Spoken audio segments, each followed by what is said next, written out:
Welcome back to the Community Review on Hot 92.3. I'm Josefa Salinas, your host. Welcome to our series, Profiles in Life and Success.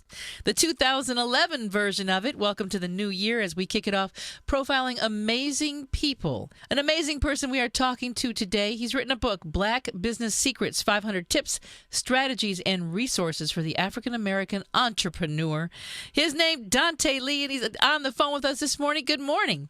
Good morning. Thank you for having me on the show. Well, it is our pleasure to have you here, Mr. Lee. Tell me, what made you decide to give tips to entrepreneurs? Well, I wanted to inspire entrepreneurs of all races, but specifically African-American entrepreneurs, because according to the United States Census Bureau, African-American entrepreneurs are 5 times more likely to fail in business, and I wanted to solve that problem. I wanted to provide the insight and the strategies that I've learned over the past 10 years and how I've become a successful entrepreneur. I wanted to share that with others. Now, it says here, some of your information is 1.9 million black-owned businesses in 2007, up 60% from 2002. I think that we've seen a resurgence of the entrepreneurial spirit across the board. What do you think it is that's making people decide now that they want to go into business for themselves? Well, I think at the end of the day, everybody wants to go into business for themselves. I think people are just boldly going for it now. One, because African Americans are probably most affected or very highly affected by the unemployment rate that we're seeing across the country, and other minority groups are affected as well. And I think, secondly, people just want financial independence, and starting a business is the way to accomplish that. So one of the questions that you ask to entrepreneurs, you say, is your financial situation situated? What do we need to do in those areas, and what do you mean by that? That is a very important question. Is your financial situation situated? That's the question you should ask yourself before you start a business. Although it may not take a lot of money to start a business, it is going to take some money, and many business ideas are going to require that you get business credit. And so I tell entrepreneurs to check their personal financial situation. Are you in a position where you can use some of your personal money to build your company? Are you in a position where your personal credit is good enough, whereas you can go to a bank and apply for and get approved for business credit? So that's one of the main questions that has to be established. But I always say that if that's not the situation, it doesn't mean that you don't qualify or that you won't be successful in business. There are other ways to raise money for business. I talk about, in the book, Black Business Secrets, I talk about how and where you can get legit business grants, how to apply for them, how to get approved for them. I also talk about how we can do traditional fundraising for businesses, the same way, and you might think this is funny, but the same way that families come together to raise money for weddings, raise thousands of dollars for a wedding dress, raise thousands of dollars for a chocolate fountain, for a limousine, right. for flowers. Right. That same technique can be used amongst family members to come together, raise money to build a family business that can be passed over for generation and generation. And then there's the people that raise money for cruises. Like they'll plan a cruise at the end of the year, and so they'll start in the beginning of the year putting money away every month until they can finally pay that cruise off. Again, that same technique can be used to start a business. If you're putting away $100 to $200 a month in what you might call your business fund, by the end of the year you have $1,200 to $2,400, and often that can be enough to get your business off the ground. Yeah, I've heard of a lot of businesses where they say, I started it with $500 in my pocket, and now they're multi-million-dollar businesses. Well, I guess if you want people to get behind you, then you should be really clear about what you do and how to sell it, right? Absolutely. And I talk about that in the book. Focusing on the products and services is the best way to sell your product. I also talk about marketing and how important that is. A lot of times that can be the fatal mistake that kills a new business or even an established business, either lack of marketing or not enough marketing. And so I talk about how important it is and how really any company, no matter what you're selling, you're a marketing company. And every day you should be involved in some type of promotional activity, whether it's advertising, placing an ad in a magazine, doing some classified advertising, passing out flyers, whether it's public relations where you're sending out a press release to the media, whether you're writing columns to the media, voicing your opinion on industry news to get yourself noticed and to get your company publicity, whether you're blogging. That's an excellent PR thing to do to establish yourself as a resource amongst your customers and your potential customers. And then I'll talk about just experimenting with different ideas. It's so many ways to market your business. Junk mail is very effective. The reason why you get all that junk mail, even though you may throw it away, is because it works. So sending people postcards and brochures in the mail, I've found it's been very effective, and I talk about that in Black Business Secrets. Now, the book is called Black Business Secrets, 500 Tips, Strategies, and Resources for the African-American Entrepreneur. So we've got lots of ideas about how to move forward with a business and some ideas about the things that you want people to think about, their financial situations. Are they clear about what they have and how they're going to sell it? That they have to be marketing all the time. They've got to know how to use the Internet, because nowadays, if you're not on the Internet, people don't think you're real somehow. Oh, absolutely. And just to elaborate more on the Internet, I have a whole chapter in the book that talks about cyberpreneurship, which is a cyberpreneur is an entrepreneur who does business online, who uses his website as a sales tool opposed to just a brochure. So sometimes you go to a website and it's literally just a brochure. It's just text and it's just images and it's got a phone number and an email address. But really, the way online is now, with $150 billion being generated in revenue online every year, with websites like Amazon.com, Walmart.com, BestBuy.com, each generating more than $1 million a day, smaller businesses have to take a step back and look at their websites and analyze it and convert their websites into sales tools where people can go online and buy into what you're selling without having to talk to anyone. And again, websites that have that capability are making millions a day. And even the ones that aren't making millions a day are making hundreds of thousands a year or even tens of thousands a year. Now, I have to admit that I have been guilty of saying this, and I know if I've said it, lots of other people have said it. When you go to see about a company, you say, okay, well, what's their website? And if they don't have a website, you automatically say, well, how good could they be if they don't have a website? Have we really gotten to that point where you have to have a website? Absolutely. There is no matter what business you're in, whether you own a barbershop, to a consulting firm, to a car dealership, to a nail salon, it doesn't matter. You have to have a website. Now, granted, there are some industries where your website, it wouldn't make sense for your website to take orders. Obviously, as I mentioned, a barbershop or a nail salon. But you can still use your website to allow people to go there and buy gift certificates. And you can even be innovative. What a lot of restaurants are doing, they're allowing people to go to their websites and make reservations. So if you have an appointment-based business, allow your customers to go to your website and make appointments. Allow them to go there and print coupons, and allow them to go there and order gift certificates. Another fatal mistake that is common online is using free email addresses, such as johnscarwash@gmail.com. Using Gmail or Hotmail as your business email address can make you look unprofessional, and it does not look as legit when it's on a business card or when it's on your promotional material. So what I recommend is that you Google the phrase business email hosting and find a company that can help you get your business email address. So if your business is called John's Car Wash, then your email should be john@johnscarwash.com. And even if you don't have a website, which, as I mentioned, that is critical, but even if you don't have a website, you can still have a business email hosting account that will make you look legit when you're trying to get new customers. Well, a lot of times when you buy the domain, they automatically say you get 2 free email addresses with this domain. Right, but not all registrars do that. But like if you pick one of the major ones like GoDaddy, then yes, you will get that. Right, so it makes sense then to go ahead and use it. So if I had like Josefasalinas.com, then I would want to be Josefa at Josefasalinas.com. Exactly. Okay, so now we've kind of got a foothold and an idea of how we want to move forward. Let's look at the social side of things. Is it good when you're in business to think about doing good?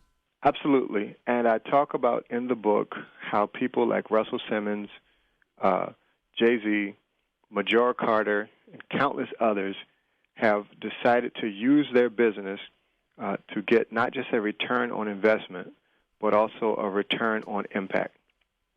So, and that whole concept is about having a profitable business, but still using your entrepreneurial principles and your resources to help others and to give back. And that can be done in many ways. Jay-Z, as I mentioned before, he is known as a record label exec, as well as a clothing retailer, as well as an alcohol retailer. But he's also known for his work in water sanitation around the world. Russell Simmons, who I'm actually working with him promoting his new book, he just released a book called Super Rich. He's known for his conglomerate of businesses, but he is also involved in a lot of philanthropic activity. So the key for entrepreneurs to get ahead is to give back. So let's talk a little bit about you yourself. You started building your own company. You have let's see, your company's name is Diverse City Media, but I think a lot of people, anybody that's done any PR work would know blackpr.com and blacknews.com. Right. So let's talk about how you got started. What led you up to deciding to do that? How did you go about it? And what were some of the pitfalls that you ran into in starting your own business? Okay. I've been very fortunate. I started my company at the age of 19, which at this point is 10 years ago. Wow. And honestly, it wasn't my first company. I had been through several ideas that did not work, but using the concept of giving up on a business idea but not giving up on business, I used my failed ideas as stepping stones, and I eventually landed on what is now Diversity City Media. The whole concept was to create a conglomerate of African-American web properties that got a lot of traffic and to generate revenue from advertisers who were interested in reaching black consumers online. So at the time, I knew that and it still is, the consensus is that African-American consumers spend nearly $1 trillion a year. And when the Internet first came out, there was not enough websites that could facilitate advertisers who wanted to reach that market. So I decided to jump in that industry, and I launched what is now blacknews.com, which is an online African-American newspaper. And then we've evolved in many ways. We've launched blackpr.com, as you mentioned, which is our press release distribution service to the black media. And then I partnered with Will Moss, who owned HBCUconnect.com, which was actually the first social network for African Americans. And that's designed for students and alumni that attend black colleges. And we came together and formed what we call our powerhouse, Lee Moss Media. And so now we own a lot of websites that attract African Americans, and they are resourceful to African Americans. So as I mentioned, blacknews.com, blackpr.com, HBCUconnect.com. But also we have a site, blackwomenconnect.com. We have blackhistory.com. We have a site called blackceos.com. And most of them are websites that offer the capability of allowing professionals to network with each other. And so, and then in the process, I've been writing books, and then Black Business Secrets is my third book. And again, as I mentioned before, what I try to do in the book is just share everything I've known and learned, whether it's insight, resources, just everything, to help other African American entrepreneurs, whether they're aspiring or established, so that they can become successful as well. So who owns HispanicPR.com? We own HispanicPR.com. Uh-huh. How did I know that? And you know what? We haven't fully launched it, but that is our next step. We have dominated the African American market online, and our next step is to see what we can do with the Hispanic market online, because their market actually is just as big and just as powerful as the African American market. And so, do you own HispanicNews.com as well? We don't own HispanicNews.com, but you'd be surprised how hard we have tried to get that. The owner who has it is not trying to release it. So. Uh-huh. Okay, so you own HispanicPR.com. So I would assume that that is then going to be an online resource for those who might want to reach the Hispanic community to get press releases out. Absolutely. There's thousands of news outlets in the Hispanic community, newspapers, magazines, television, and radio. And our goal, perhaps sometime this year, will be to offer that service where people can send their press releases in columns to the Hispanic market. So let's talk about the PR company a little bit. Let's say I am a small business and I want to I'm going to be launching a new product, and so I want everybody to know about it, and I'm going to utilize both services, Hispanic PR and Black PR, because I want everybody coming into my shop, and I don't know how to write a press release. Will I find help at blackpr.com? We do, and if you go to the website, you can definitely find tips on how to write an effective press release. I also talk about that in the book, Black Business Secrets. I talk about what a press release is and how it's a document that you send to the media, usually written in third person, and it's usually written as a news article. I always say write it how you want to see it printed, because a lot of times the newspapers will just copy and paste it into their formats. But a press release can be very, very effective in getting you radio interviews, such as the one that I'm doing now. And I don't know, maybe you got our press release. And a press release can also be very effective, as I mentioned, in getting newspaper and magazine placement. And another thing you can do with a press release distribution service is you can write a column, which can be written in first person, and it's typically going to be your commentary or your opinion on a relevant issue in your industry, and you can send that out. And once you send your first one out, you'll officially be called a columnist. And newspapers will love to print insightfully written columns, and that can draw attention to yourself if you're creating a personal brand, or it can also draw attention to your company. What do you think the biggest mistake that people make in writing a press release? I've seen all kinds of mistakes with the press release. The biggest thing about a press release that can go wrong is writing a press release that is poorly written, that has grammatical errors. I've also seen press releases that are too short. You want to make sure it's at least 1 to 1.5 page long. The most important thing when writing a press release is to get the title of the press release right. You want to catch people's attention and grasp their interest immediately when they read the title. So you want to make your title sound catchy. If it can be controversial, controversy always helps. And then if you have a picture, you can include a relevant picture in the press release. I think a lot of times people send out press releases and they don't mention their website. And as we discussed earlier, a website, is your sales tool. So you definitely want to have a functional website that acts as a sales tool. And if you're doing a press release, you want to mention your press release. You want to mention your website in your press release. And I can give another tip, being someone who reads hundreds of press releases a week. That first paragraph better grab me.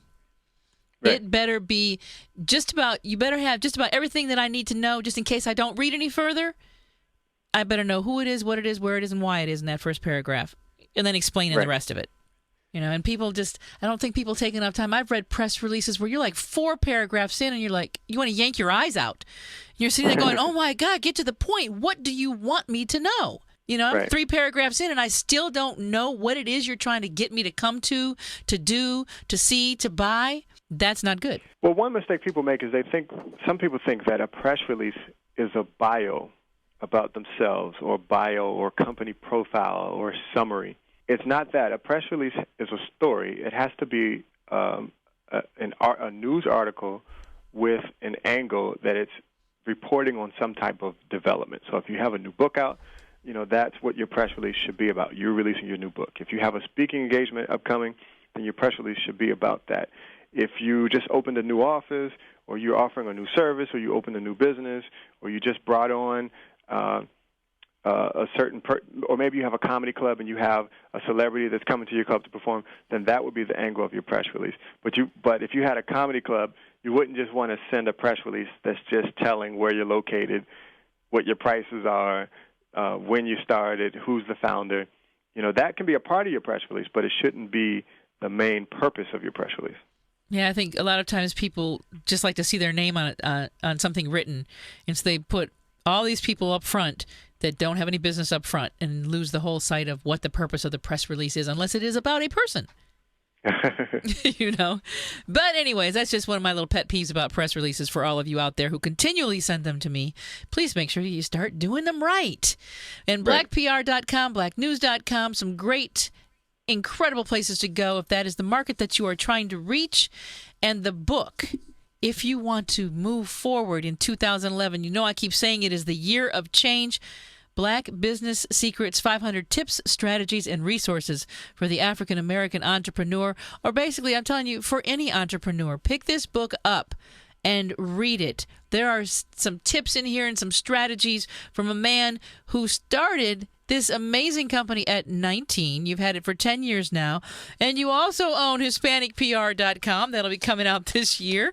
So you make sure you come back and visit with us when you get ready to launch Hispanic PR, because we would certainly love to talk to you about it. Sure, I would love to be on your show again. And I appreciate you having me on the show this time. And I thank your listeners for listening. Well, is there a personal website or one particular website for Diverse City Media that we can talk about so we can send people to? Our company website is leemossmedia.com. leemossmedia.com, okay. Correct. And the website for the book is blackbusinesssecrets.com.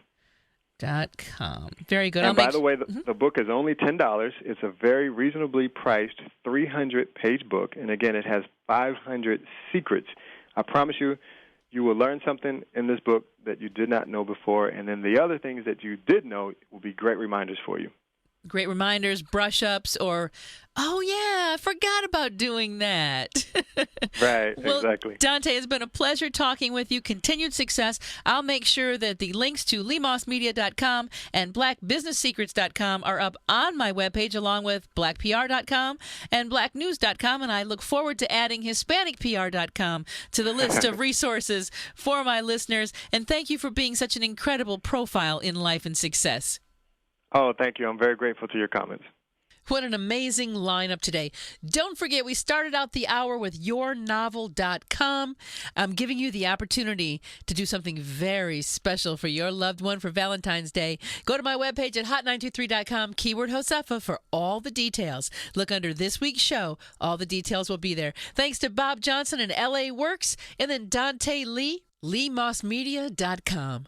I'm Josefa Salinas. Until we get together again, you stay strong, stay focused, but most of all, stay informed. I'll see you next Sunday on the Community Review, Hot 92.3. Have a wonderful day.